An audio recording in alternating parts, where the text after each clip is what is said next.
Films in Focus with David Sterritt is underwritten by The Movie House, your destination for first-run Hollywood and independent movies, and a digital portal to the Met Opera, National Theatre Live, and special events worldwide in Millerton, New York, and on the web, themoviehouse.net. David Sterritt is the editor-in-chief of the Quarterly Review of Film and Video, contributing writer at Cineast, film professor at the Maryland Institute College of Art, and Robin Hood Radio's very own critic. He joins us weekly. The films are All Is True, The White Crow, and Ask Dr. Ruth. And as I said to David, this is actually a haiku, but I didn't do it in haiku version. No, it's true. If you stitch together these titles once again, you'll have something very poetic and mysterious. However, the three films actually are sort of connected. This week we have, as we sometimes do, a kind of a theme, which is that these are all basically biopics. They are all movies that deal with real people. The first two are, well, let's see, All Is True is about William Shakespeare, so therefore it's obviously a historical drama. The second one, The White Crow, is about much more recent history. It's about the great Soviet dancer Rudolf Nureyev. And the third one is an actual documentary. The first two are biopics. They are fictionalized movies that, that tell real things about real people. Ask Dr. Ruth is an actual documentary, so we'll get to that one in a little while. But first of All Is True. This is a movie by Kenneth Branagh, who directed it from a screenplay by Ben Elton. And Kenneth Branagh plays the main role, which is William Shakespeare. And it's all kind of interesting because Branagh has done a number of Shakespeare. He's done a lot of Shakespeare in the theater, but he's also done a number of Shakespeare films, ranging from Henry V to Hamlet, etc. And I have to say, the movie that first put Branagh on the map as a major filmmaker was his movie of Henry V many years ago, which was very sort of naturalistic and sort of gloomy, meant as a kind of riposte to the very colorful and in some ways beautifully artificial Henry V that had been done much earlier by Laurence Olivier. I so far prefer Olivier's film of Henry V to Branagh's, and right from that moment I became skeptical of Branagh, both as a director and as an actor. He's done some interesting work, and he's also done, I think, some really poor work over the years, but now he returns to Shakespeare again in a different way, playing William Shakespeare in this movie which he has directed, and I think this is Branagh's best movie. Not everybody likes it. One critic said that, forget about whether it's all true, I would have settled for some of it being interesting. I totally disagree with that. I think it's really quite a marvelous movie, a really, really, really good film. So first of all, the title, All Is True. This actually, interestingly, was a kind of a working title or an original title for Shakespeare's extremely major play, Henry VIII. Well, I shouldn't say that. It's really not one of his extremely major plays, not compared with the other Henry plays. But anyway, that play for a while was called All Is True, and Branagh has borrowed that title. It's actually not clear how much in the movie All Is True is actually true, because it deals with the very last years of Shakespeare's life, and we don't know a whole lot about that, historically speaking. But here we have Branagh playing the old Shakespeare, and what happened, and again, some of this is true and some of it is just imagined by the movie, but Henry VIII was being performed at the Globe Theatre, the theatre where so much of Shakespeare's work was performed during his lifetime, and there was an accident involving a prop cannon during one of the performances, and the building caught fire, and the Globe Theatre burned down, and that was the end of the Globe Theatre. They couldn't rebuild it. It was way too devastated for that. So Shakespeare just sort of took this occasion to retire, and he went home to his family, and he lived out his last years there. And that is what All Is True is telling about. And we have the old Shakespeare mourning the death of his very young son Hamnet. That's something that was really true. His young son was named not Hamlet but Hamnet, and he had died as a child. And we have Branagh mourning his death and sort of hanging out in his garden and thinking about young Hamlet. And we have him talking with his wife. We have a very memorable visit that the Old Shakespeare receives from his patron, the Earl of Southampton, who the movie suggests may also have been Shakespeare's lover at one point. And we have Shakespeare hanging out with his wife, Anne Hathaway, and so forth. So what is really best about All Is True, the movie, I find, is its mood. It is a very it's a movie of Shakespeare's twilight years, and it has kind of twilight mood to it. It is slow, it is moody, it is contemplative, it is introspective, and I find it very, very effective at doing all of those things. I just found it a wonderful movie to just sort of sink into. Branagh looks nothing like Branagh. He looks like a portrait, the most famous portrait of Shakespeare. That was the only one painted from life.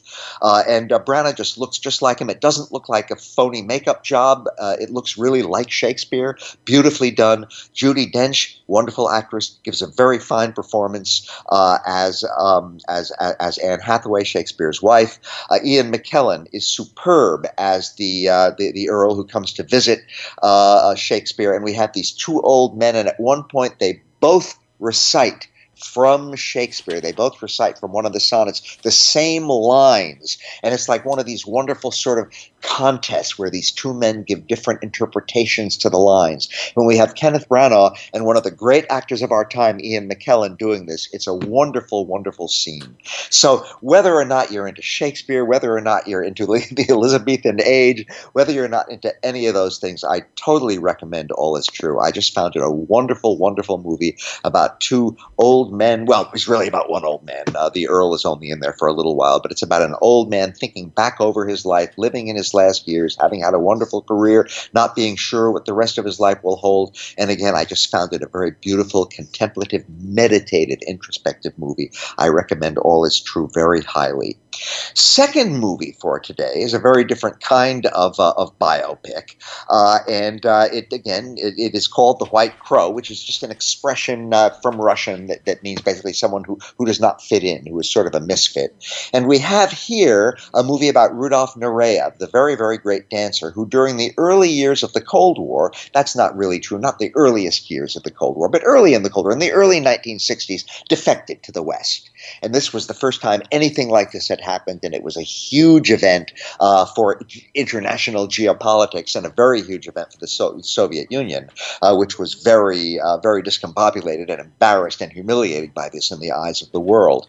So again, this is a biopic about Rudolf Nureyev, and it jumps around through time throughout the whole movie. We have his childhood at some points. He grew up in a very, very underprivileged family. There was no money, there was no this, no that, but his talent as a dancer was recognized, and he started to get the training that would be needed to turn him into a very great dancer.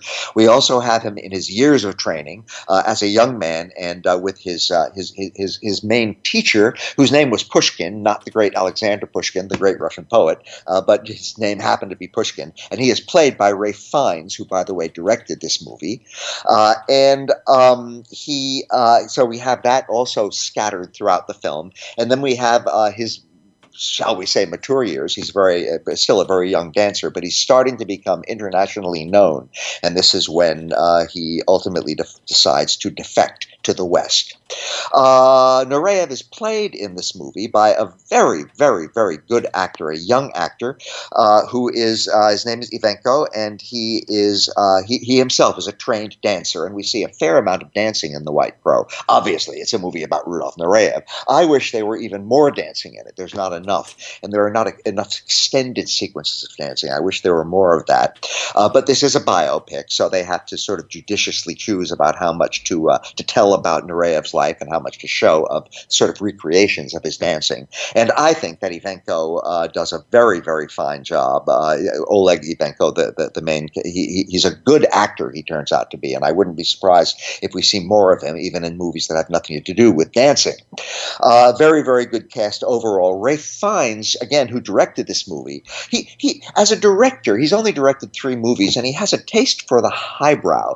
He made a movie of Shakespeare's Coriolanus. He made a movie that deals deals with Charles Dickens, called The Invisible Woman, because it's about Charles Dickens' great love affair.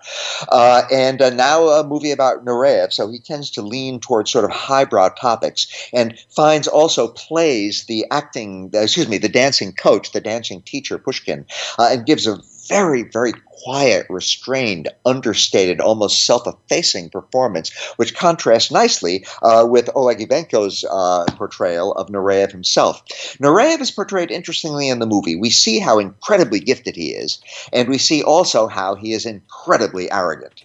And he becomes a very obnoxious person in a lot of ways. We see him, for example, causing a big scene in a restaurant, not because there's anything wrong with the restaurant, just because he now regards himself as the great Nureyev, and he can do and say whatever he feels like, including making scenes whenever he feels like it. So we see this side of his personality. We see a little bit of his somewhat unorthodox sexuality, his bisexuality. That is not played up much in the movie, and the gay side of his nature is in the movie, but very, very little, and some people feel there should have been much more attention paid to that. But hey, it's a movie that's telling a fairly important story, and again, it has to leap among the different sort of just ordinary biopic aspects. Who was Nureyev? Where did he come from? How did he become so great? And then his defection and so forth. So it's got a lot to squeeze in, and it does a pretty good job of balancing those things, I think. And of course, the end of it is his actual defection, which took place almost on the spur of the moment at an airport. He defected to Paris, and that part has a kind of a suspense movie feel to it. So The White Crow is not a great biopic, but if you have any interest in the world of ballet, which I do, and if you have any interest in the world of Cold War geopolitics, it's a well-made movie with a wonderful performance by this young dancer Oleg Ivanko, and I think again we'll be seeing more of him. And the final movie for today, Jill, is the one real documentary of the bunch, and it is made by the director Ryan White, and it is about Dr. Ruth K. Westheimer, the very famous sexologist, the woman who became an enormously important and popular and influential sex discusser on television and on radio and all over the lectures all over the place. And she really was a kind of a boundary breaker in her way, because she was the first person to talk, certainly the first woman, and really the first person to talk about sex, all aspects of sex, in a very, very open and uncensored way on the public airwaves, starting way back at a time when this was just not done, when there were words and things you just couldn't say or discuss on television. And she really broke through all of these boundaries one step at a time and was able to become really, really, really famous. And of course, she was quite an eccentric and appealing personality. Very, very short, little, tiny woman with, of course, that big high voice and that big Russian accents that she had, German accents that she had. And she just became really, really an international celebrity. I assume that she is still known, at least, by just about everybody. And this is a biopic, it's a documentary, really, a biodoc, which tells the story of her whole life. She was lived in Germany as a child when Hitler was coming to power. She was shipped off to Switzerland by her parents, both of whom perished in the Holocaust. She was able to grow up as a child at an orphanage in Switzerland, which really saved her life totally. And we learn all about her childhood. We see photographs from that period of her life. She talks about that period of her life. She discusses it in the movie. And then we find out how she grew up and how she started to prosper. Her father had always taught her, even when she was a very, very young child, that education is the most important thing in the world because nobody can take that away from you. So she was determined to become educated, and she eventually studied psychology and got a doctorate and started working as a sex therapist. And again, all of this is covered very, very, very carefully in the movie, all of it narrated by her in her very, very engaging and humorous way. And so we see how she came of age. She was married 3 times, and we learn the stories of her 3 different marriages, including the third one, which really lasted for a long time. There are appearances by her children, her adult children in the movie, who talk about what it was like to have the world's most famous sex therapist as a mother. And all of this is in there. And it's very, very entertainingly and engagingly and divertingly covered. And then also, of course, her fabulous fabulous career, including her start on television and her appearance on big shows and her getting her own show, and how at first certain words would be bleeped out and then she was able to start being more open, and how she kind of paved the way for sex therapy and for sexology to become a major topic in the media and in the sort of public discourse, rather than being something covered up. She always felt there's nothing dirty about sex because it's the most natural thing in the world. And that's how she approached it, and that was how she managed to wield her huge influence. Of course, the time was also right for her in the post-1960s era. But all of this is very entertainingly covered. Ask Dr. Ruth is not an adventurous movie. It is really a by-the-numbers documentary. It follows all the usual rules, but it's very entertaining, and she is such an entertaining figure that it's a lot of fun to just be in her presence for a while in this movie. So again, 3 biopics today. All is True about Shakespeare, The White Crow about Nureyev, and then Ask Dr. Ruth, an actual documentary about Ruth K. Westheimer, and they're all good movies, and I recommend them all, and that is my very upbeat story this week, Jill. Thank you very much, David Sterritt. Films in Focus, the films All is True, The White Crow, and Ask Dr. Ruth.